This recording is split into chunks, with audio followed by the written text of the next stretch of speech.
Hello, and welcome to my YouTube channel. If you saw the title of the video where I have given the Fitbit Charge 6 a 0 rating for GPS accuracy, I'm afraid that this rating is true. And this is based on my testing results. I will explain why I have come to this conclusion in the video. Please note that I was using full GPS mode in this test, and I will provide a future video using GPS dynamic mode. Anyway, if you are new to my videos, I like to keep my explanations brief, easy to understand and to the point so that you can get the answers you want right away. But, before I share with you my final test results, I just want to share my testing experience with you. As you can see, the cons totally outweigh the pros during the test. I found that the device takes a very long time to connect to a satellite. You could be waiting for more than 5 minutes, which is crazy. One of the other frustrating things is that, when the device loses its GPS signal for a period of time, the GPS activity that you are tracking will end right away. So if you waited for a GPS signal for more than 10 minutes, that can be frustrating, well, on my part anyway. I did find that the GPS accuracy was way off, and the battery life when tracking GPS activities is insane, because you can lose up to 25% in an hour. From my testing experience, the device is no different to the Fitbit Charge 5 when using full GPS mode. So, that's a quick summary of the pros and cons that I have discovered during testing. Now let's take a look at the final test results. And here it is. Normally when I test a device for GPS accuracy, I do 3 different tests.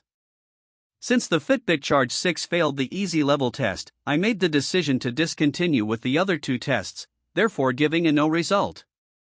In the end, I really do believe that the Fitbit Charge 6 deserves its rating of 0 out of 5 for GPS accuracy when using the full GPS mode. You will see my test results in this video, and I will briefly explain how I test and rate a device for GPS accuracy. Anyway, let me draw your attention to the key discussion points of this video.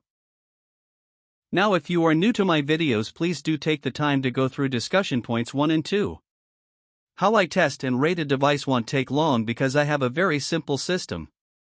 As always, the bulk of the video will be on the more important stuff, which is the remaining discussion points. I have also added the timestamps in the description in case you just want to skip to the parts that matter to you. With that said, let's now move on to the first discussion point, which is GPS connectivity.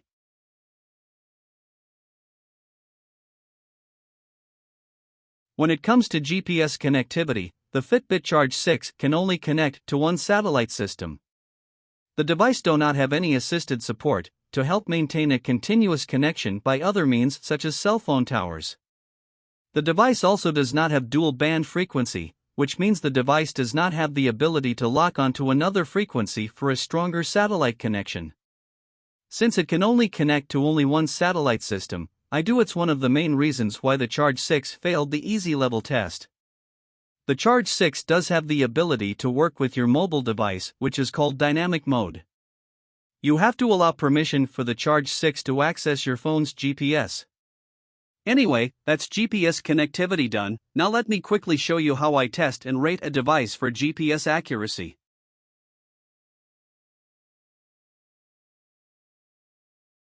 How I test for GPS accuracy is a little unorthodox, but it's my way of providing information that can be useful to you before you decide to buy. Anyway, what I do is I complete the GPS activity. Then I go over the GPS tracking and look for any errors. Then if I find an error, I walk back to that point and roughly measure out the distance. Once the distance is known, I then place into one of the 3 categories shown in the table. Once I have tallied up the results, I can now provide a rating.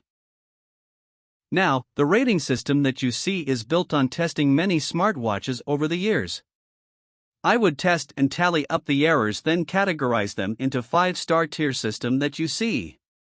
Overall, the rating system is based on what's out there in the market, and more importantly on devices that I have physically tested.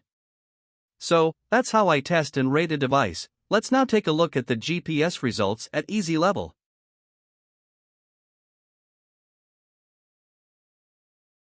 When it comes to the easy level test, I plan my path where the device will have 0 challenges. What I mean by zero challenges is that the device should have no issues tracking the GPS activity.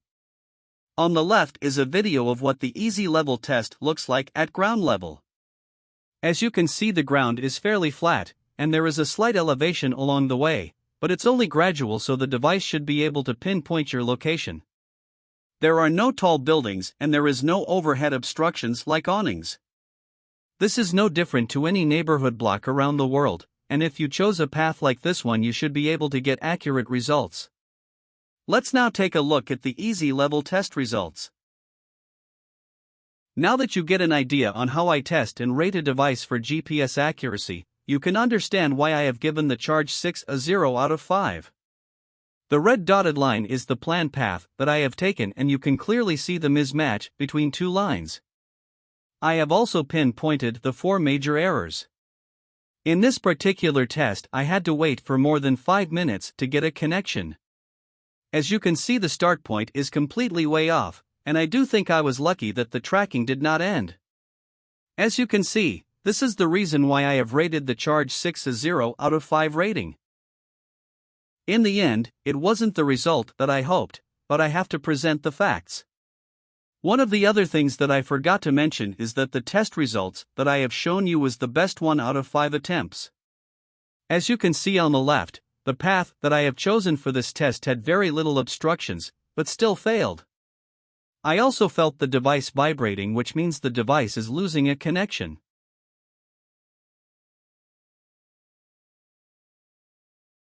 The table that you see is a list of devices that I have owned and conducted a test.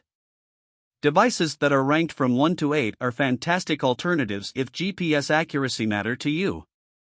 The Huawei Watch Fit 2 and the Xiaomi S1 Active are the 2 devices that are within the same price range as the Charge 6. Whereas the other devices I haven't mentioned would cost around double or 1.5 times more.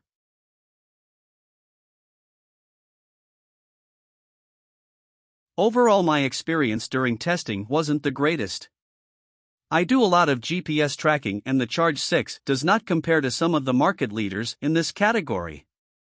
If you haven't seen my battery life video, I have presented some test results where the Charge 6 would burn around 20 to 24% per hour, which is absolutely insane. Some of the top devices that I have tested would consume around 7% or less per hour, so you can see how much of a difference that is. In the end, don't use full GPS mode when doing any GPS activity. The tracking is inaccurate, and any recorded activity can come to an end if the GPS connectivity is continuous. Dynamic mode to me is the better mode to use, and it's fairly accurate as well. I will provide a future video on this pretty soon. Now that you get an idea of how I test and rate a device for GPS accuracy, and it's my way of providing information with context. Thank you so much for watching. Like, share and subscribe to the channel for future videos.